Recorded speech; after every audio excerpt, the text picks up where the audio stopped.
இந்த வாரம் நாங்கள் உங்களுக்காக 3 வெபினார்ஸ் பண்ணுறோம். 10 AM-க்கு 2 வெபினார் இருக்குது. ஒன்று வந்து இன்ஃப்ளேஷன் பற்றியான ஒரு வெபினார் அண்ட் இன்னொன்று வந்து ஐதாட் ஈகோ சிஸ்டம் பற்றி உங்களுக்கு என்னெல்லாம் தெரியணுமோ அது பற்றியான ஒரு வெபினார். 11 AM-க்கு எக்ஸ்க்ளூசிவாக உமனுக்காக கோடீஸ்வரி கான்வர்சேஷன்ஸ் பேஸ்ட் ஒரு வெபினார். ரெஜிஸ்டர் பண்ண மறக்காதீங்க. லிங்க்ஸ் வந்து டிஸ்கிரிப்ஷனில் இருக்குது.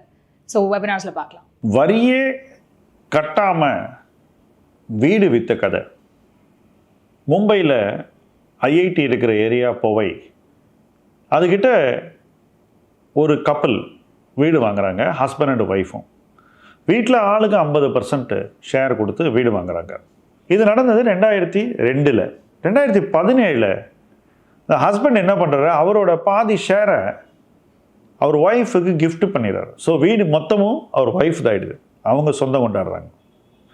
அதுக்கப்புறம் கொஞ்ச நாள் கழிச்சு 2020 அவங்க இந்த வீடை 4.21 கோடி ரூபாய்க்கு வித்துடுறாங்க. 2020 விற்றா என்ன ஆகும்? கேபிட்டல் கெயின்ஸ் வரும், long term capital gains. So long term capital gains வந்தவுடனே அவங்க என்ன பண்ணியிருக்கணும், இந்த 4.21 கோடி ரூபாய்க்கு அவங்களுடைய original cost of purchase plus இண்டெக்ஸேஷனுக்கு அதை அட்ஜஸ்ட் பண்ணி அந்த வேல்யூவில் கழித்து வருமான வரி கட்டியிருக்கணும். எவ்வளவு? 20% ப்ளஸ் சர்ச்சார்ஜ் கட்டியிருக்கணும் 2020. ஆனால் இவங்க 2 பேரும் ஒரு இன்டெலிஜென்ட்டான ஒரு வேலை பண்ணாங்க. இவங்க ஹஸ்பண்டுக்கிட்ட இன்னொரு ஃப்ளாட் இருந்தது, அவர் சொந்த ஃப்ளாட். அந்த ஃப்ளாட்டை அவர் இந்த அம்மாவுக்கே வித்துடுறாரு. ஸோ அவங்க விற்ற ஃப்ளாட்லேருந்து வந்த பணத்தை ரீஇன்வெஸ்ட்மெண்ட்டாக காமிச்சு அவங்க ஹஸ்பண்டுக்கே கொடுத்துட்றாங்க, அவர் ஃப்ளாட்டை வாங்கிட்டு. இதில் அவங்களுக்கு செலவு எவ்வளோன்னு பார்த்தீங்கன்னா, மகாராஷ்டிரா கவர்மெண்ட்டுக்கு கட்டின ஸ்டாம்ப் டியூட்டி மட்டும்தான்.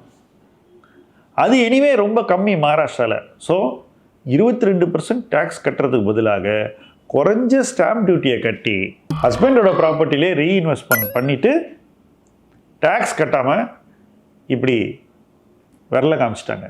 இன்கம் டேக்ஸ் சும்மா விடுவாங்களா? முதல்ல இதை அவங்க ஒத்துக்க மாட்டோம், செக்ஷன் 54 இது ரீஇன்வெஸ்ட்மெண்ட் இல்லை, இவங்க ஒருத்தருக்கு ஒருத்தர் டிரான்சாக்ஷன் பண்ணுறாங்க அப்படின்னு சொன்னாங்க. அப்புறம் மறுபடியும் இவங்க அப்பீலில் போன போதும் அப்பீல்ஸ்லேயும் அது இன்கம் டேக்ஸ் ஏற்றுக்கலை. பட் அதுக்கப்புறம் மேலே போய் கேட்கும்போது சட்ட ரீதியாக பார்த்தாக்கா இந்த டிரான்சாக்ஷன் செல்லும், இவங்க வருமான வரி கட்ட தேவையில்லை. ஏன்னா சரியான மதிப்பில் தான் கட்டியிருக்காங்க, ஸ்டாம்ப் டியூட்டி கட்டி அந்த சொத்தை வந்து அவங்க பேருக்கு ஃபார்மலாக மாற்றியிருக்காங்க, பணத்தையும் அவங்க அக்கௌண்ட் மூலமாக ஹஸ்பண்டுக்கு கொடுத்துருக்காங்க.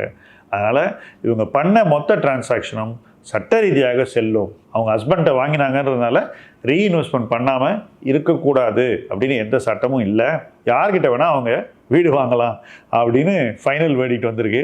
ஸோ பாருங்கள், ஃபஸ்ட்டு இவங்க 2 பேரும் சேர்ந்து ஒரு வீடு வாங்குறாங்க.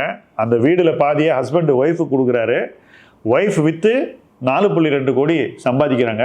அதை எடுத்து ஹஸ்பண்டுக்கே ரீஇன்வெஸ்ட்மெண்ட்டாக அவரோட ஃப்ளாட்டு வாங்கி பணத்தையும் அவர்கிட்டயே கொடுத்துட்டு ஜாலியாக இன்கம் டேக்ஸ் கட்டாமல் 2 பேரும் இன்னும் இருக்காங்க. நடுவில் கொஞ்சம் கோர்ட்டெல்லாம் சுற்றி வந்திருப்பாங்க, பட் நிறைய பணம் சேவ் பண்ணிட்டாங்கல்ல. ஸோ இன்கம் டேக்ஸில் கூட இந்த மாதிரி வேடிக்கையான நிகழ்வுகள்லாம் நடக்கும்.